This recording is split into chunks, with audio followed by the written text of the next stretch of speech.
Здравствуйте, я Каратаева Софья, ученица 9 В класса, модуль СОЖ номер 17. Употребление в пищу морепродуктов и проблемы ядодефицита. Цель работы – выявить возможную связь между заболеваниями щитовидной железы и употреблением морепродуктов. Задача – ознакомиться с данными медосмотра учащихся с 2009-2021 годов СОЖ номер 17. Изучить проблемы ядодефицита в питьевой воде и эндемического зоба.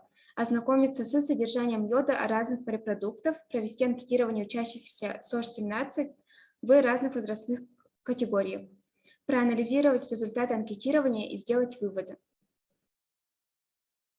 Гипотеза. Возможно, что уменьшение количества ребят, у которых обнаружена проблема щитовидной железы, связано с более интенсивным употреблением морепродуктов по сравнению с 2009 годом. Всем известно, что в наших северных реках и озерах в воде совсем нет йода, и проблема ядодефицита особо значима. Значение йода для растущих организмов. Принимает участие в синтезе гормонов щитовидной железы, участвует в формировании нервной системы, его дефицитом приводит к отставанию в умственном развитии. Полезные свойства морепродуктов. Улучшает работу мозга, укрепляет стенки кровеносных сосудов, а также богаты белком, витаминами и элементами. В таблице за 12 лет изменилось отношение к морепродуктам.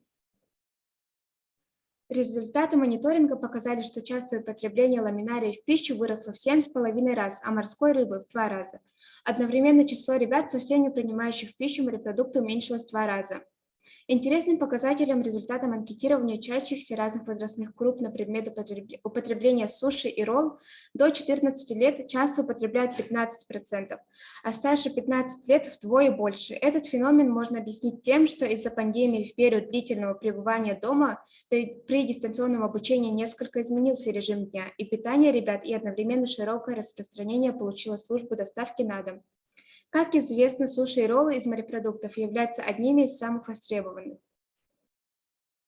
12 лет назад было выявлено у 4% ребят увеличение щитовидной железы, а нынче этот показатель уменьшился в 7,5 раз. Факторы позитивной динамики. Профилактическая работа медицинских работников, ежегодный тщательный медосмотр учащихся разных возрастных групп. Контроль за здоровьем детей со стороны родителей и прием специальных препаратов с целью профилактики зоба. Заключение. По результатам опроса учащихся нашей школы можно отнести увеличение употребления морепродуктов в пищевой рацион в качестве одного из факторов профилактики эндемического зоба.